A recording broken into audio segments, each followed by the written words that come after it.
नमस्ते और स्वागत है। आज हम भारतीय संविधान की कह सकते हैं उसकी आत्मा की बात करने वाले हैं। आत्मा जो अक्सर उसके शरीर यानी सख्त कानूनों के पीछे छिपी रहती है। बिल्कुल, ये हैं राज्य के नीति निदेशक तत्व यानी directive principles of state policy. ये सरकार के लिए एक तरह का नैतिक कंपास है। हाँ, जो बताते हैं कि देश को किस दिशा में ले जाना है। हमारे पास कानूनी दस्तावेज हैं, यूट्यूब विशेषज्ञों की व्याख्याएं हैं और यहाँ तक कि संविधान सभा की वो गर्मागर्म बहसें भी हैं। आज हम खास तौर पर अनुच्छेद 39 की गहराइयों में उतरेंगे। और यहाँ सबसे दिलचस्प पहेली ये है कि संविधान इन सिद्धांतों को देश चलाने के लिए मौलिक यानी फंडामेंटल कहता है। हाँ, मौलिक। लेकिन अगर सरकार इन्हें लागू न करे तो आप मेरे और अपने मौलिक अधिकारों की तरह अदालत जाकर ये नहीं कह सकते कि मुझे मेरा ये हक चाहिए। अच्छा, ये एक सलाह है, एक निर्देश है, लेकिन कानूनी तौर पर लागू करने लायक हुक्म नहीं। बिल्कुल, और यही इस पूरी कहानी को इतना दिलचस्प बनाता है। तो आज का हमारा मिशन ये समझना है कि अनुच्छेद 39 में जो एक बेहतर भारत का सपना लिखा है वो क्या है। ये सपना जब हमारे मौलिक अधिकारों से टकराता है तो क्या होता है? और सबसे बड़ा सवाल, क्या ये सिर्फ किताबी बातें हैं? हाँ, क्या ये सब सिर्फ अच्छी अच्छी बातें हैं या इनका हमारी जिंदगी पर कोई ठोस असर भी पड़ता है? इसी सवाल ने कि जो मौलिक है वो लागू करने लायक क्यों नहीं है, पिछले 70 सालों से भारत के कानूनी और राजनीतिक इतिहास को गढ़ा है। अच्छा। संविधान सभा में जब इस पर बहस हो रही थी तो डॉक्टर अंबेडकर ने इसे इंस्ट्रूमेंट्स ऑफ इंस्ट्रक्शंस कहा था। Instruments of instructions? हाँ, मतलब ये वो निर्देश है जो जनता अपनी चुनी हुई सरकार को देती है। उनका तर्क था कि कोई भी सरकार इन्हें नजरअंदाज करने की हिम्मत नहीं कर सकती। क्यों? क्योंकि हर 5 साल बाद उन्हें हमारे यानी वोटरों के पास वापस आना है और जवाब देना है। सही बात है। तो चलिए इन निर्देशों की परतें खोलते हैं। अनुच्छेद 39 को अगर आप ध्यान से पढ़ें तो ये असल में एक कल्याणकारी, एक वेलफेयर स्टेट का पूरा खाका है। बिल्कुल। इसके कई हिस्से हैं जिन्हें हम क्लॉज या खंड कहते हैं। खंड क से शुरू करते हैं। ठीक है। ये कहता है कि हर नागरिक, चाहे वो पुरुष हो या स्त्री, उसे अपनी रोजी रोटी कमाने के लिए बराबर के मौके मिलने चाहिए। सुनने में ये बहुत सीधा साधा लगता है, लेकिन ये आर्थिक लोकतंत्र की नींव है। इसका मतलब है कि राज्य की जिम्मेदारी है कि वो ऐसी परिस्थितियां बनाए जहां किसी के पास काम के मौके सिर्फ इसलिए कम ना हो क्योंकि वो एक महिला है या किसी खास तबके से आता है। ये सिर्फ सरकारी नौकरी की बात नहीं है। नहीं, बिल्कुल नहीं। ये पूरे आर्थिक माहौल की बात है। ठीक है, अब आते हैं खंड ख पर, और यहाँ से मामला थोड़ा पेचीदा होने लगता है। हाँ, ये बहुत जरूरी है। ये कहता है कि समाज के पास जो भी संपत्ति या संसाधन है, यानी भौतिक संसाधन, उनका मालिकाना हक और कंट्रोल इस तरह से बांटा जाए कि उससे पूरे समाज का फायदा हो, न कि सिर्फ कुछ लोगों का। हाँ, और ये भौतिक संसाधन क्या हैं? इस पर तो आज भी सुप्रीम कोर्ट में सिर्फ उटावल चल रही है। हम इस पर वापस आएंगे। बिल्कुल, ये इस अनुच्छेद का सबसे विस्फोटक हिस्सा है। इसके बाद है खंड ग, जो खंड ख से ही जुड़ा है। ये कहता है कि देश की आर्थिक व्यवस्था ऐसी चले कि पैसा और दौलत कुछ ही लोगों के हाथ में जमा ना हो जाए, जिससे बाकी लोगों का नुकसान हो। मतलब मोनोपोलीज और कार्टेल्स को रोकने की बात। बिल्कुल। और आप सोचिए, ये 1949 में लिखा जा रहा था, जब भारत एक बेहद गरीब देश था। हमारे संविधान निर्माता ये देख पा रहे थे कि अगर दौलत का बंटवारा ठीक से नहीं हुआ तो राजनीतिक आजादी का कोई मतलब नहीं रह जाएगा। सही। इसीलिए उन्होंने ये समाजवादी सिद्धांत डाले। और मजे की बात ये है कि ये विचार सिर्फ नेताओं का नहीं था। आप बॉम्बे प्लान का जिक्र कर रही हैं ना? हाँ। ये वाकई हैरान करने वाली बात है ना। 1944-45 में जे.आर.डी. टाटा, जी.डी. बिरला और उस वक्त के बड़े बड़े उद्योगपतियों ने मिलकर एक दस्तावेज बनाया जिसे बॉम्बे प्लान कहते हैं। उसमें उन्होंने आजाद भारत की आर्थिक नीति का एक नक्शा खींचा था और उन्होंने भी माना था कि भारत को गरीबी से निकालने के लिए राज्य को यानी सरकार को अर्थव्यवस्था में एक बड़ी और मजबूत भूमिका निभानी होगी। अच्छा, उद्योगपतियों ने माना था? हाँ, कि बड़े उद्योगों में भारी निवेश करना होगा। मतलब उस वक्त के कैपिटलिस्ट भी एक तरह के समाजवादी मॉडल पर सहमत थे। ये दिखाता है कि उस दौर में इस बात पर कितनी गहरी सहमति थी। कमाल है। चलिए आगे बढ़ते हैं। खंड घ शायद सबसे ज्यादा जाना पहचाना है। समान काम के लिए समान वेतन। हाँ। और ये सिर्फ एक आदर्शवादी नारा नहीं है, इसी सिद्धांत के आधार पर भारत में समान पारिश्रमिक अधिनियम 1976 जैसा कानून बना। लेकिन असल चुनौती ये है कि समान काम को परिभाषित कैसे करें। क्या एक महिला रिसेप्शनिस्ट का काम जो दिन भर क्लाइंट्स को संभालती है और एक पुलिस सिक्योरिटी गार्ड का काम जो बिल्डिंग की सुरक्षा करता है, क्या वो समान है? ये मुश्किल सवाल है। दोनों की जिम्मेदारियां अलग हैं, लेकिन कंपनी के लिए दोनों की अहमियत हो सकती है। असली बहस और कानूनी लड़ाइयां यहीं शुरू होती हैं। सही बात है। फिर आता है खंड न, जो मजदूरों के स्वास्थ्य और बच्चों के बचपन की सुरक्षा की बात करता है। ये कहता है कि किसी भी वर्कर की सेहत और ताकत का गलत इस्तेमाल ना हो और बच्चों को उनकी उम्र के हिसाब से जो काम ठीक नहीं है उनमें घुसने के लिए आर्थिक तंगी की वजह से मजबूर न किया जाए। और आखिर में खंड च, जिसे 1976 में 42nd संशोधन से जोड़ा गया था। हाँ। ये कहता है कि बच्चों को एक आजाद और इज्जतदार माहौल में बड़े होने के मौके दिए जाएं ताकि उनका स्वस्थ विकास हो सके और उन्हें शोषण से बचाया जा सके। मिड डे मील स्कीम से लेकर बाल मजदूरी के खिलाफ कानूनों तक हर चीज की नींव में यही है। बिल्कुल। तो जैसा आपने कहा, ये पूरा अनुच्छेद एक आर्थिक और सामाजिक न्याय का घोषणा पत्र जैसा है। लेकिन अब उस सबसे मुश्किल सवाल पर आते हैं जिसकी आपने शुरू में बात की थी। खंड ख, समुदाय के भौतिक संसाधन। हाँ। चलिए इसे खोलते हैं। इसका असली मतलब क्या है?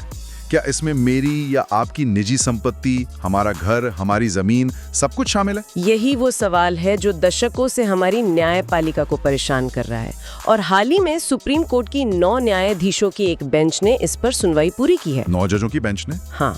मुद्दा सिर्फ एक है, क्या सामुदायिक संसाधन के दायरे में निजी संपत्ति भी आती है? सालों पहले स्टेट ऑफ कर्नाटका बनाम रंगानाथ रेड्डी जैसे मामलों में सुप्रीम कोर्ट ने एक बहुत व्यापक व्याख्या अपनाई थी। व्यापक व्याख्या से आपका क्या मतलब है? अदालत ने कहा था कि हाँ, समुदाय के भौतिक संसाधन में देश के सारे संसाधन आते हैं, चाहे वो सरकार के हों या किसी प्राइवेट व्यक्ति के। सब कुछ। इसके पीछे तर्क ये था कि अगर राज्य को सामाजिक भलाई का अपना लक्ष्य पूरा करना है, गरीबी मिटानी है, असमानता कम करनी है, तो उसके पास ये अधिकार होना चाहिए कि वो जरूरत पड़ने पर निजी संसाधनों का भी इस्तेमाल कर सके। अच्छा, जैसे? मान लीजिए किसी इलाके में हजारों लोग बेघर हैं और किसी एक व्यक्ति के पास हजारों एकड़ खाली जमीन पड़ी है, तो क्या राज्य समाज की भलाई के लिए उस जमीन का अधिग्रहण कर सकता है? इस व्याख्या के हिसाब से हाँ, कर सकता है। लेकिन इससे तो निजी संपत्ति के अधिकार पर एक बहुत बड़ी चोट पहुंचती है। बिल्कुल, और इसीलिए इस व्याख्या को 2002 में चुनौती दी गई। अच्छा। चुनौती देने वालों का तर्क था कि संविधान निर्माता निजी संपत्ति के अधिकार का सम्मान करते थे। सामुदायिक संसाधन का मतलब वो संसाधन होने चाहिए जो पूरे समाज के हैं, जैसे जंगल, नदियाँ, खनिज। किसी की मेहनत से कमाई निजी संपत्ति नहीं। हाँ, बिल्कुल। और इसी सवाल पर 22 साल बाद 2024 में 9 जजों की बेंच ने फिर से सुनवाई की है। 22 साल बाद। ये दिखाता है कि ये बहस आज भी कितनी जिंदा है। एक तरफ समाज का भला है और दूसरी तरफ व्यक्ति का अपनी संपत्ति पर अधिकार। तो यहीं पर वो टकराव साफ दिखता है जिसकी हम बात कर रहे थे। मान लीजिए सरकार अनुच्छेद 39 का पालन करने के लिए कोई कानून बनाती है और किसी की निजी जमीन ले लेती है। इससे उस व्यक्ति के संपत्ति के अधिकार या समानता के अधिकार, अनुच्छेद 14 का हनन होता है। तो ऐसे में क्या होगा? कौन भारी पड़ेगा, निदेशक सिद्धांत या मौलिक अधिकार? हाँ। इस टकराव को संभालने के लिए संविधान में एक बहुत शक्तिशाली लेकिन विवादास्पद चीज डाली गई, अनुच्छेद 31C। 31C। इसे इंदिरा गांधी की सरकार के दौरान 25वें संशोधन से लाया गया था।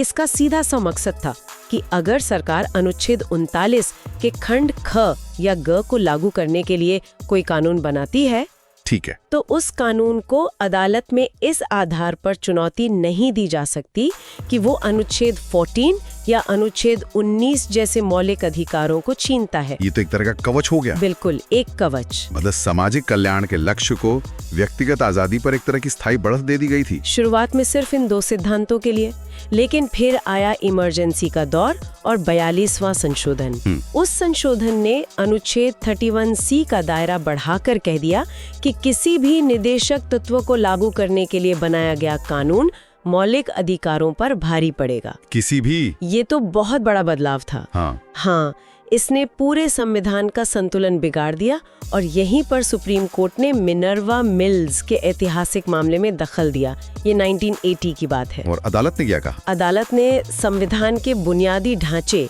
यानी बेसिक स्ट्रक्चर के सिद्धांत का इस्तेमाल किया। अच्छा, बेसिक स्ट्रक्चर। उन्होंने कहा कि मौलिक अधिकार और निदेशक तत्व संविधान की गाड़ी के दो पहिए हैं। आप एक पहिए को दूसरे से बहुत बड़ा या छोटा नहीं कर सकते। सही। इन दोनों के बीच सामंजस्य और संतुलन मतलब हार्मनी एंड बैलेंस ही संविधान की नींव है, उसका बुनियादी ढांचा है। तो संसद बदलाव कर सकती है, लेकिन वो इस संतुलन को खत्म नहीं कर सकती।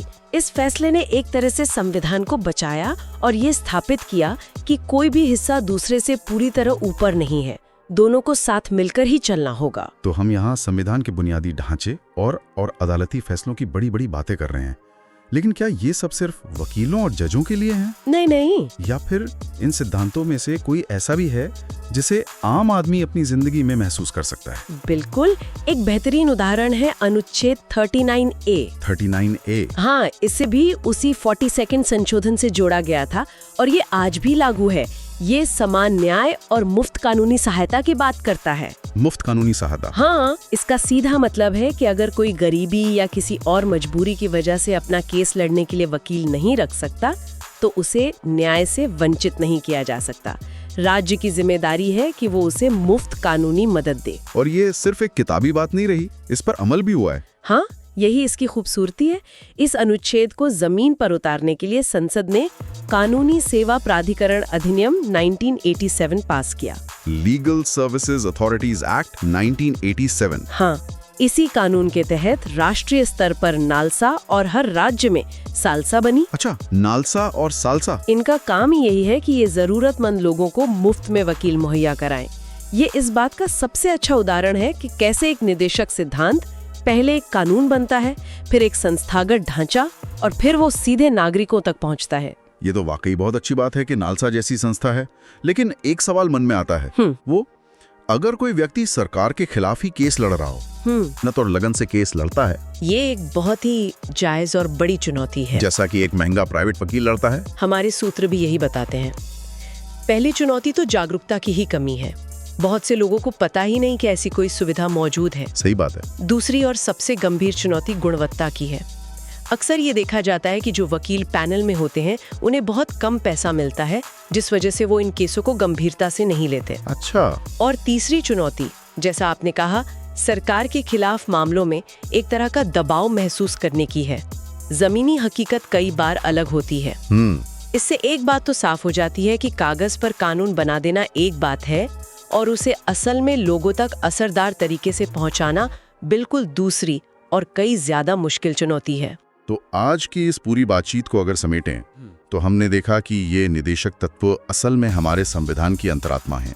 एक नैतिक दिशा निर्देश। हाँ, जो सिर्फ राजनीतिक नहीं बल्कि एक सामाजिक और आर्थिक लोकतंत्र बनाने का सपना देखते हैं। बिल्कुल, ये वो वादे हैं जो संविधान निर्माताओं ने आने वाली पीढ़ियों की सरकारों से किए थे। हमने देखा कि अनुच्छेद 39 खास तौर पर एक आर्थिक बराबरी वाले समाज का नक्शा खींचता है, लेकिन भौतिक संसाधन जैसे कुछ शब्दों की सही परिभाषा पर आज 70 साल बाद भी बहस जारी है। और हमने ये भी समझा कि हमारी न्यायपालिका ने खासकर मिनर्वा मिल्स जैसे मामलों में मौलिक अधिकारों और इन निदेशक सिद्धांतों के बीच एक बहुत नाजुक और जरूरी संतुलन बनाने में कितनी अहम भूमिका निभाई है। ये संतुलन ही हमारे लोकतंत्र की ताकत है। बिल्कुल। तो इस पूरी चर्चा के बाद हमारे श्रोताओं के लिए सोचने वाली आखिरी बात क्या होगी?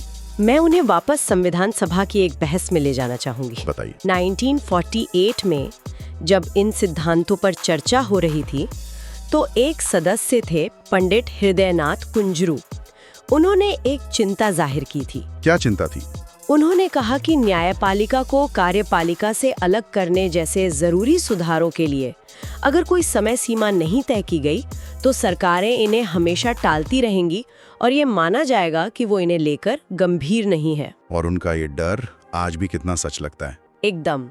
दशकों बाद भी, चाहे वो मुफ्त कानूनी सहायता की गुणवत्ता का सवाल हो या भौतिक संसाधनों की परिभाषा पर 7 दशकों से चल रही बहस, केंद्रीय सवाल आज भी वही है जो पंडित कुंजरू ने उठाया था। क्या? एक राज्य अपने मार्गदर्शक सिद्धांतों को अपने नागरिकों के लिए हकीकत में कैसे बदलता है और इस लंबी यात्रा में अदालतों की सही भूमिका क्या होनी चाहिए? क्या उन्हें सिर्फ एक रेफरी की तरह संतुलन बनाना चाहिए, या फिर सरकार को उसके वादे याद दिलाने के लिए एक ज्यादा सक्रिय कोच की भूमिका निभानी चाहिए? ये एक ऐसा सवाल है जिस पर हम सभी को सोचते रहना हो।